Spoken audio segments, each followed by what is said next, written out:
शहबाज शरीफ साहब हैं, उन्होंने आज कहा है कि पीडब्ल्यूडी जो है उसको बिल्कुल इमीडिएटली उसको ख़त्म कर दिया जाए क्योंकि बेतहाशा उसकी परफॉर्मेंस पुअर है और बहुत ज़्यादा इसमें करप्शन है। उन्होंने आज एक हाई लेवल मीटिंग में बात कर रहे थे और उन्होंने कहा जी कि गवर्नमेंट के एक्सपेंडिचर को भी कम करने की ज़रूरत है और साइज़ ऑफ इंफ्रास्ट्रक्चर भी हमको जो है वो गवर्नमेंट का थोड़ा कम करने की ज़रूरत है।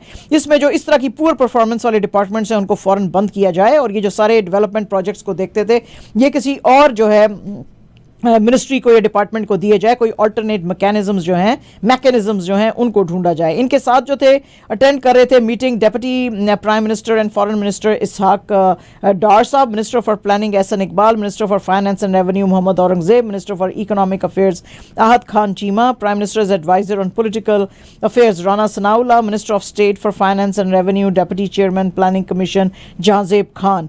तो इन्होंने कहा जी कि गवर्नमेंट अपना एक्सपेंडिचर कैसे रिड्यूस करे उसके बारे में आप बताएं और उन्होंने कहा जी कि एक कमेटी जो है वो फॉर्म की जाए which should be headed by Jahanzeb Khan और वो रिकमेंडेशंस देगी कि हम अपने खर्चों को कैसे चेक में रखें। भाईजान सबसे पहले तो ये जो आपके फॉरेन ट्रिप्स हैं ना बेताजा, इनको आप रोको और जो 50-50 हज़ार बंदा आप अपने साथ लेके जाते हो सबसे पहले आप इस पर रोक लगाओगे ना, आप देखना आपके खर्चे कितने कम हो जाएंगे। ठीक है जी। अच्छा जनाब, आज की जो सबसे बड़ी खबर पाकिस्तान की है जो कि ट्विटर पर ट्रेंड कर रही है और लोगों ने आज बड़ी खुशी का इजहार किया, वो ये है कि इस्लामाबाद हाई कोर्ट जो है उसने एक्विट किया है इमरान खान साहब और शाह महमूद कुरैशी साहब को साइफर केस के अंदर। और ये केस जो था रजिस्टर किया गया था under the official secrets act. Islamabad high court के जो चीफ जस्टिस हैं आमिर फारूक, जस्टिस मियां गुल औरंगजेब, इन्होंने अनाउंस की ये शॉर्ट सी वर्डिक्ट और ये दोनों जो हैं इनको 10-10 साल की सज़ा दी गई थी जनवरी में इस साल साइफर केस के लिए। और ये केस जो था इसने कहा था कि इमरान खान साहब ने पब्लिक में इसका एक जो सीक्रेट केबल था उसके कंटेंट्स जो हैं वो शेयर किए हैं। ये केबल जो कि भेजी गई थी पाकिस्तान के एम्बेसडर टू यूएस को ने इस्लामाबाद में। तो वैसे तो इमरान खान साहब को बहुत सारे केसेस में राहत भी मिली है और बेल भी मिली है। खासतौर पे भी इस्लामाबाद हाई कोर्ट ने जो 190 पाउंड्स का national crime agency settlement reference था उसका जो उसमें भी इनको बेल दी थी, इसके अलावा भी इनको मिली थी। लेकिन फिर भी खान साहब जो हैं बेशुमार इनके ऊपर करप्शन और टेररिज्म के चार्जेस हैं और सिंस अगस्त ये जो हैं इनको जेल में रखा हुआ है और उनके साथ साथ जो है शाह महमूद कुरैशी भी हैं। आज जिस वक्त ये वर्डिक्ट आया तो पीटीआई के चेयरमैन बैरिस्टर गौहर अली खान ने कहा कि ये तमाम बेसलेस और अनफाउंडेड केसेस थे जिसका कि आज कंक्लूजन जो है वो सामने आया। फिर भी इमरान खान साहब को 10 महीने जेल में साइफर केस की वजह से गुजारने पड़े हैं। मैं होप करता हूं कि जस्टिस जो है वो प्रिवेल करेगी पीटीआई के लिए। ये तमाम के तमाम केसेस जो हैं पॉलिटिकली मोटिवेटेड हैं और एक वेंजियंस है पीटीआई के खिलाफ जिसको कि कोर्ट्स जो हैं राहत दे सकती हैं। पीटीआई बैक लॉ मेकर्स जो हैं उन्होंने भी पंजाब असेंबली में इसका बड़ा खुशी का इजहार किया, अपने डेस्क जो हैं उनको हाउस के अंदर बजाया और उन्होंने कहा जी कि जो है ये बहुत बड़ी पीटीआई की विक्ट्री है। लेकिन फिर भी शाह महमूद कुरैशी साहब और इमरान खान साहब अभी भी जेल में रहेंगे, इद्दत और मे 9 के केसेस में रिस्पेक्टिवली। तो बाहर तो इनको निकालने का कोई जुगाड़ अभी नज़र नहीं आ रहा है। पीटीआई ने जो ये डिमांड की थी कि चीफ जस्टिस ऑफ पाकिस्तान काजी फायज़ ईसा साहब जो हैं वो बहुत ज़्यादा बायस दिखा रहे हैं पीटीआई के तरफ और उनके केसेस की तरफ, उसके ऊपर पाकिस्तान बार काउंसिल ने कहा है कि पीटीआई बहुत ज़्यादा अनड्यू प्रेशर डाल रही है चीफ जस्टिस के ऊपर। ये बात आज जो है वो पाकिस्तान बार काउंसिल के वाइस चेयरमैन रियाजत अली साहर और पीबीसी के जो चेयरमैन ऑफ एग्जीक्यूटिव कमेटी हैं फारूक हामिद नायक, उन्होंने कहा और उन्होंने बड़ा कंडेम किया पीटीआई का ये अनकॉल्ड डिमांड के जी चीफ जस्टिस ऑफ पाकिस्तान जो है अपने आप को रिक्यूज करें, यानी कि अपने आप को निकाल ले इन केसेस से जिसको के कोई और हेड कर ले और ये हेड ना करे उन केसेस को, क्योंकि ये जिन केसेस को पीटीआई के हेड कर रहे हैं उसमें बहुत सारा ये बायस दिखा रहे हैं। और इसके ऊपर बात करते हुए पीटीआई के स्पोक्स पर्सन रऊफ हसन साहब ने कहा जी कि ये हमने हमारी जो कोर कमेटी थी उसकी डिमांड थी, क्योंकि ये सारे जो decisions chief justice of Pakistan साहब ने इस वक्त दिए हैं उसमें आप देख रहे हैं कि एलिमेंट ऑफ फेवरेटिज्म जो है वो आ रहा है सामने। तो ये गुड ट्रेडिशन ऑफ जजेस के लिए जो है वो अच्छा नहीं है, इसलिए उनको चाहिए कि अपने आप को इन बेंचेस से अलहदा कर लें। पीवीसी ने आज कहा जी कि supreme court practice and procedure act 2023 जो है वो कहता है कि इन लोगों की चीफ जस्टिस ऑफ पाकिस्तान और जजेस जो का जो बेंच है उनकी अथॉरिटी है कि वो कैसे कॉन्स्टिट्यूट बेंच करना चाहते हैं और पीटीआई की जो विश है ये बिल्कुल ठीक नहीं है। तो आज काफ़ी पीटीआई पे एतराज़ है। पीएमएल-एन, पीपीपी और जेयूआईएफ जो हैं उन्होंने आज सुन्नी इत्तेहाद काउंसिल को बहुत ज़्यादा अपोज किया उस पिटीशन का जिसमें कि उन्होंने कहा था कि ये जो रिजर्व सीट्स हैं असेंबली में ये उनको दी जाए। 13 member full court supreme court bench जो था उन्होंने ये एसआईसी की जो प्ली थी ये ली थी। और ये आपको पता ही है कि एसआईसी जो है मेजर एएलआई है पीटीआई का, जिन्होंने चैलेंज किया था पेशावर हाई कोर्ट का जजमेंट ऑन रिजर्व सीट्स। ये जो बेंच था इसको हेड कर रहे थे चीफ जस्टिस ऑफ पाकिस्तान काजी फायज ईसा और इसके अंदर थे जस्टिस मंसूर अली शाह, मुनीब अख्तर, याया अफरीदी, अमीनुद्दीन खान, जमाल मंदोखेल, मोहम्मद अली मज़ाहर, आयशा मलिक, अथर मिनल्ला, सैयद अजहर रिजवी और शाहिद वहीद, इरफान सादात खान, नईम अख्तर। 6 मई को 3 मेंबर सुप्रीम कोर्ट का जो जज था headed by justice Mansoor Ali Khan and Muhammad Ali Mazhar and Athar Minallah, उन्होंने सस्पेंड किया था पेशावर हाई कोर्ट का वर्डिक्ट और उन्होंने कहा था कि ये जो है एक कमेटी बननी चाहिए जो कि एक लार्जर बेंच फॉर्म करेगी अंडर कॉन्स्टिट्यूशनल इंटरप्रिटेशन और वो ये सारे का सारा केस जो है वो सुन सकती है। उसके ऊपर जो सुप्रीम कोर्ट थी उन्होंने पेशावर हाई कोर्ट का ये जो था टर्न डाउन किया था डिसीजन ऑन एसआईसी's प्ली और क्योंकि उन्होंने चैलेंज किया था सुप्रीम कोर्ट में पेशावर हाई कोर्ट का ये जो ऑर्डर था फिर जिसको सस्पेंड किया गया था। इसी के होते हुए जो इलेक्शन कमीशन ऑफ पाकिस्तान है उन्होंने भी जो ये 77 लॉ मेकर्स रिजर्व सीट्स पे जो आए थे उनको फिर जो है सस्पेंड उनकी विक्ट्री भी की थी। तो उसी सिलसिले का ये केस है जो कि अब सुना जा रहा है। Pakistan software export board and government जो है उन्होंने अब कहा है जी कि हम 10,000 ई रोजगार सेंटर्स जो हैं मुल्क के अंदर खोल रहे हैं और जिसके के अंदर हम 1 विंडो फैसिलिटेशन ऑफर कर रहे हैं ऑनलाइन वर्कर्स को। आईटी मिनिस्ट्री जो है उसका कहना है कि ये जो ई रोजगार सेंटर्स हैं ये गवर्नमेंट ने एस्टैब्लिश किए हैं ताकि टॉप नॉच फैसिलिटीज जो है फ्रीलांसर्स को दी जा सके जिसके के अंदर शामिल होएगा high speed internet, UPS, training centres, individual cabins, meeting rooms, separate office rooms for startups. वो कहते हैं जी कि गवर्नमेंट जो है उसने अपना जो एक वादा किया था कि हम 1.5 मिलियन फ्रीलांसर्स जो हैं उनके लिए फैसिलिटीज़ लेकर आएंगे तो उनको ये फैसिलिटीज़ मिलेंगी और भी अगर कोई इंडिपेंडेंट दूसरे लोग वो आना चाहते हैं तो उनको भी हम दावत देते हैं कि वो आएँ और इससे फ़ायदा उठाएं क्योंकि पाकिस्तान जो है अपनी आईटी की एक्सपोर्ट्स को $10 बिलियन एनुअली पे इंक्रीज करना चाहता है। तो जनाब ये हैं सारी बातें। और जी मोदी जी जो हैं उन्होंने 73 इयर्स जी वैसे माशाल्लाह मोदी जी की एज है, देखो ज़रा कितने माशाल्लाह सेहतमंद हैं। एग्जिट पोल्स जो हैं वो आगे हैं और वो बता रहे हैं कि शायद मोदी जी फिर से और उनकी बीजेपी जो है वो जीत सकती है। कुछ तो कह रहे हैं कि शायद मेजॉरिटी से आएगी, कुछ कह रहे हैं कि अगर मेजॉरिटी से नहीं भी आएगी तो भी आएगी। एग्जिट पोल्स जो है इंडिया के अंदर वैसे तो उनका बड़ा पैची किस्म का रिकॉर्ड है और ज़्यादा ओवर एस्टिमेट ये चीज़ों को कर लेते हैं, लेकिन फिर भी ज़्यादातर एग्जिट पोल्स यही कह रहे हैं कि मोदी जी जो है हालांकि उनकी वेव नहीं है फिर भी ये जीत सकते हैं। और लास्ट 2 डेकेड्स में जो इन्होंने प्रेडिक्शंस की थी कुछ ना कुछ तो वो ज़रूर ही पूरी हुई थी। 1 बिलियन जो इंडियंस हैं उन्होंने रजिस्टर किया था 7 फेज ये जो इलेक्शंस थे 6 वीक्स के ऊपर चल रहे थे। तो इसमें वो कह रहे हैं कि बीजेपी जो है 2 से 3 सीटें केरला के अंदर जीत सकती है जो कि आज तक उन्होंने कभी भी नहीं जीती। इसके अलावा 2 से 3 सीटें ये तमिलनाडु में भी जीत सकती हैं जहां पे उन्होंने पिछली दफ़ा नहीं जीती थी। और ये बड़े जो हैं स्ट्रॉन्ग ऑपोजिशन स्ट्रॉन्ग होल्ड्स हैं, बैस्टियंस हैं उनके। और इसके अलावा ये भी सोचा जा रहा है कि कर्नाटका के अंदर जो है वो अपनी सीटें रिटेन करेंगे। उन्होंने 25 ऑफ 28 सीट्स जो थी 2019 में विन की थी, तो मोर और लेस वो कहते हैं इतनी वो विन करेंगे। इसके अलावा जो है ये तेलंगाना में भी विन कर सकते हैं और स्वीप करेंगे गुजरात, मध्य प्रदेश, छत्तीसगढ़, दिल्ली, उत्तराखंड और हिमाचल प्रदेश के अंदर। ऑपोजिशन जो है कुछ गेन्स कर सकती है बिहार, राजस्थान के अंदर। यूपी के अंदर बीजेपी जो थी उसने 65 सीट्स जीती थी ऑफ 80 सीट्स उससे पहले, और जो है वो कहते हैं जी कि अब भी उतने ही तकरीबन वो जीत सकते हैं। लेकिन इसके ऊपर बात करते हुए कांग्रेस के प्रेसिडेंट मल्लिकार्जुन खड़गे साहब ने कहा है जी कि आपको ज़्यादा डरने की ज़रूरत नहीं है और ये कोई ज़रूरी नहीं है कि इसी तरह के रिजल्ट्स आएँ। लास्ट डेकेड में मुल्क के अंदर एक पैटर्न देखा गया है ऑफ असॉल्ट एंड जितने भी ऑटोनोमस इंस्टीट्यूशंस थे उनको ख़राब किया है बीजेपी ने। हमारा जो डेमोक्रेटिक एथस जो है उसको डैमेज किया है। ये एक टेंडेंसी बनाई गई है कि हिंदुस्तान को एक रेजिमेंटल डिक्टेटरशिप के अंदर जो है वो चेंज किया जाए, और जो इंस्टीट्यूशंस की इंडिपेंडेंस थी उसको ख़राब किया है ये जो बीजेपी के जो लोग हैं इन्होंने। इसके अलावा उन्होंने कहा जी कि इंडिया का, हिंदुस्तान का जो संविधान यानी कि कॉन्स्टिट्यूशन और डेमोक्रेसी जो है वो इनके अंडर, बीजेपी के अंडर एक कैजुअल्टी बन के रह गई है। तो अब ये 4 तारीख को आ जाते हैं, यानी कि आज 3 हो गई है ना जी, तो कल 4 है, कल 4 तारीख को रिजल्ट्स आ जाएंगे तो अब पता चल ही जाएगा आपको। इंडिया जो है जी वहाँ पे 25,000 के करीब लोगों को हीट स्ट्रोक हुआ है और 80 के करीब लोगों की हीट वेव की वजह से डेथ हुई है बिटवीन मार्च एंड मई। लेकिन ये जो है ये तो जो है ऑफिशियल आंकड़ा है। जो अनऑफिशियल आंकड़ा है वो कहते हैं जी कि डेथ्स का नंबर जो है बहुत ज़्यादा हाई है। ये टेम्परेचर्स जो हैं दिल्ली में, राजस्थान में तो 50 डिग्रीज को टच कर रहे हैं। इसके अलावा ईस्टर्न इंडिया के अंदर साइक्लोन रिमल आया हुआ है। असम के अंदर भी हैवी रेन्स चल रही हैं। हैवी रेन्स की वजह से 14 लोगों की डेथ हुई है।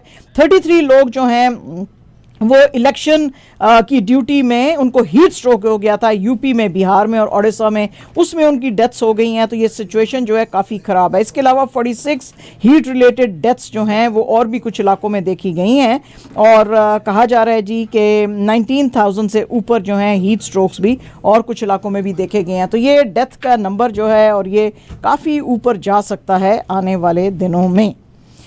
आज जो है नवी मुंबई की पुलिस ने फिर से एलिगेशंस पाकिस्तान के ऊपर लगाए हैं।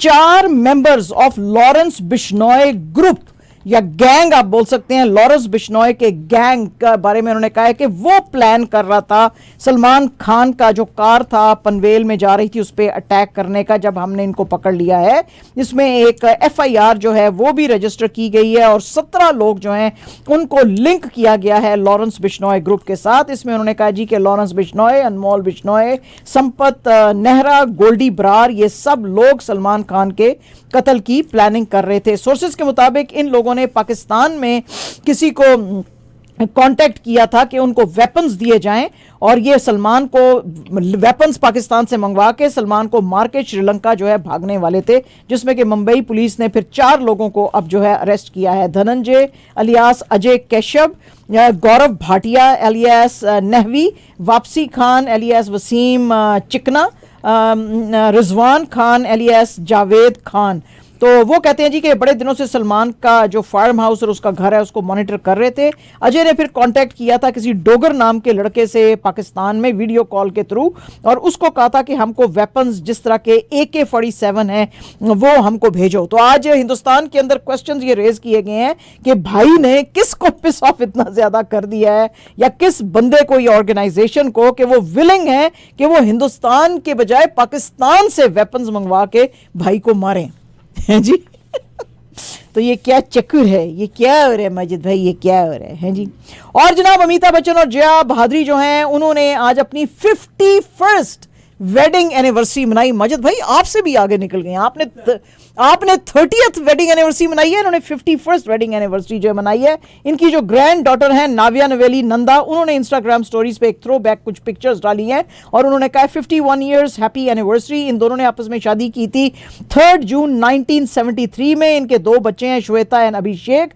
इन दोनों ने बहुत सारी फिल्मों में साथ काम किया था जैसे कि गुड्डी, एक नज़र, बावर्ची, शोले, कभी खुशी कभी गम, अभिमान, चुपके चुपके और भी बहुत सारी फिल्मों में।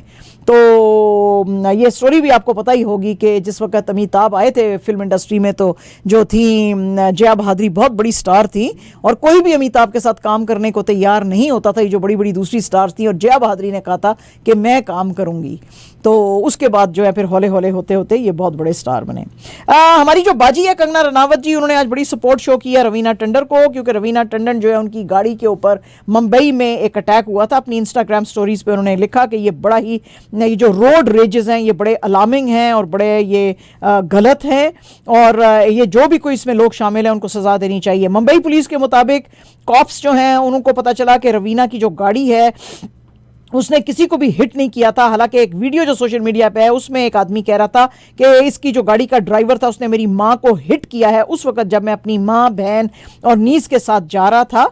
और फिर उसने, वो कहता जी, जब मैंने इनको क्वेश्चन करने शुरू किए तो फिर इन्होंने, रवीना ने मेरे पे असॉल्ट किया और जो है पता चल रहा है कि ये जैसे बातें जो हैं वो बिल्कुल ठीक नहीं है, क्योंकि ना तो इन्होंने किसी पे असॉल्ट किया, ना उनकी गाड़ी ने किसी को हिट किया।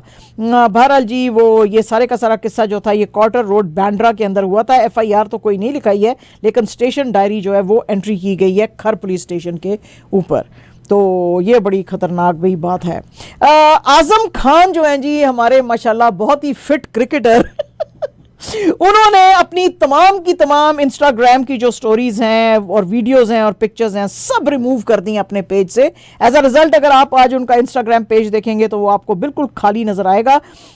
उसकी वजह यह है कि बहुत दिनों से लोग इनकी फिटनेस के ऊपर इतराज कर रहे थे और जो T20 वर्ल्ड कप स्क्वाड में इनको दाखिल किया गया था उसके ऊपर भी बेतहाशा जो है क्रिटिसिज्म आ रहा था।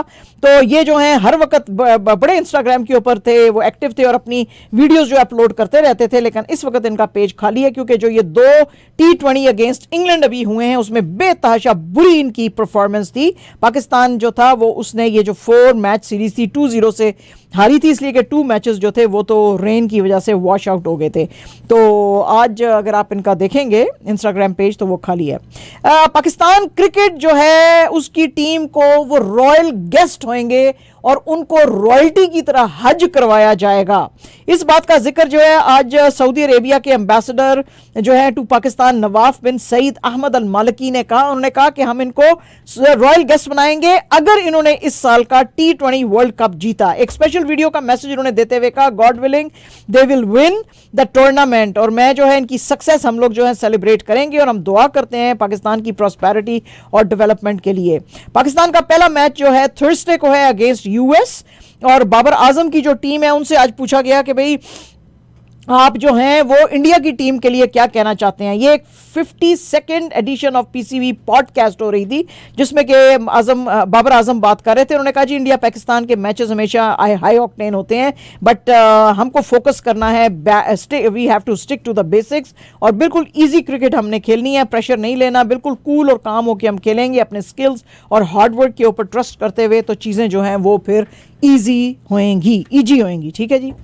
और जनाब साउथ अफ्रीका ने आज श्रीलंका को 6 विकेट से ग्रुप डी का जो मैच था T20 क्रिकेट का उसमें हराया। नसू county international cricket stadium New York में ये आज चौथा वर्ल्ड कप का मैच था। साउथ अफ्रीका जो है उसने 78 फॉर 4 जो है वो बना लिए 16.2 ओवर्स में। इससे पहले उन्होंने श्रीलंका को 77 रन के ऊपर आउट कर लिया था।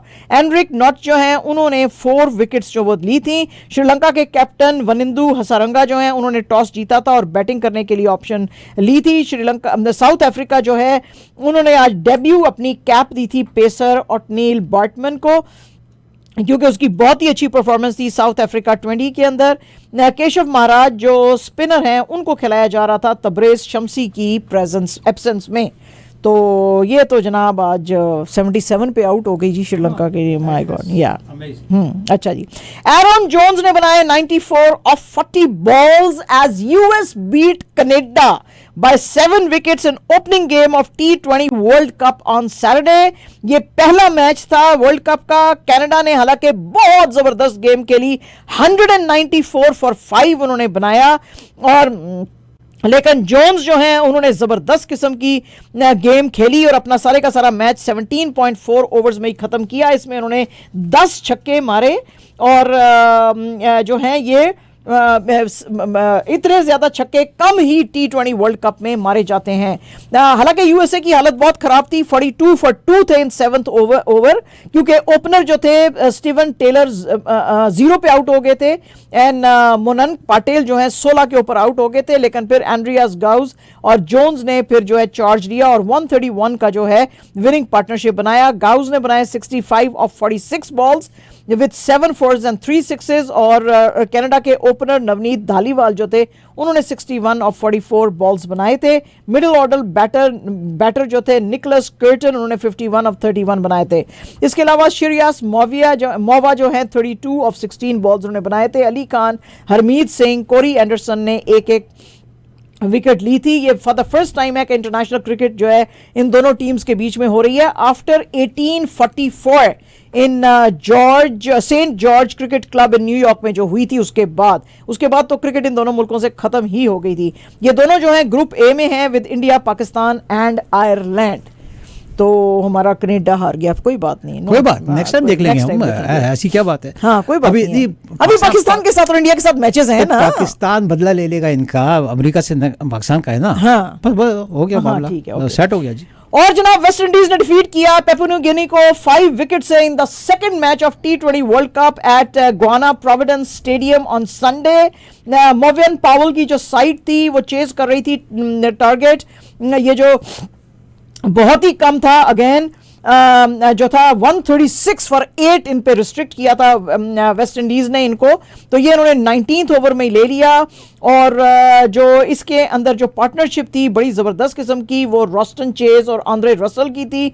हालांकि इन्होंने अपनी 5 विकेटें जो है 97 पे ऊपर लूज कर दी थी और इनको 40 रन चाहिए थे ऑफ ओनली 4 ओवर्स। तो 42 इन्होंने रन्स बनाए 27 बॉल्स के ऊपर। रसल जो है 15 पे नॉट आउट रहा, 15 उसने बनाए 9 बॉल्स पे। ब्रैंडन किंग ने 34 बनाए ऑफ 29 बॉल्स। निकोलस पूरन ने 27 ऑफ 27 बॉल्स बनाए। स्किपर असद वाला जो थे उसने फिर 2 विकेट्स ली। तो इस तरह से जी इन्होंने जो है इनको हराया, ऐसे है। और जनाब नमीबिया ने हराया ओमान को in a super over thriller on Sunday in the third match of World Cup T20।